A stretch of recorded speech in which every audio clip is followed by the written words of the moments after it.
इस हफ्ते मेरे फ्रेंड ने एक बहुत इंटरेस्टिंग क्वेश्चन किया। उन्होंने कहा कि अगर मैं एक म्यूचुअल फंड से विड्रॉल लेता हूं और दूसरे में इन्वेस्ट करता हूं तो क्या मुझे टैक्स बेनिफिट मिलेगा। यहाँ तीन बातें ध्यान में रखने की ज़रूरत है कि आप किस टाइप के म्यूचुअल फंड में इन्वेस्ट कर रहे हैं, कितने टाइम के लिए इन्वेस्ट कर रहे हैं, I mean your duration of investment in that specific category of mutual funds. और तीसरा है कि जो यहाँ आपको टैक्स देनदारी बनती है वो प्रॉफिट पे है। जो भी गेन हुआ है आपका एक फाइनेंशियल ईयर में, उस पर आपको टैक्स देना पड़ेगा, ना कि पूरे अमाउंट पे। एक एग्जांपल से समझते हैं। देखिए, ईएलएसएस का तो 3 साल का ब्लॉक इन पीरियड होता है, तो ये तो आउट ऑफ क्वेश्चन है।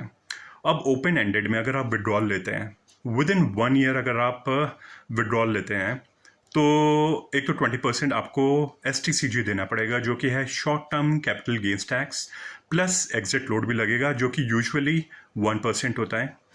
और अगर लॉन्ग टर्म में आप पैसे विड्रॉल करते हैं, अगेन अनदर एग्जांपल, तो 1.25 लाख तक, 1,25,000 तक तो आपको कोई टैक्स नहीं देना। उसके ऊपर जो भी प्रॉफिट हुआ है, अगेन प्रॉफिट अमाउंट पे 12.5% टैक्स देना पड़ेगा, जो कि है LTCG, long term capital gains tax. इसीलिए तो कहते हैं please read the investment documents carefully before investing and yes before withdrawal also.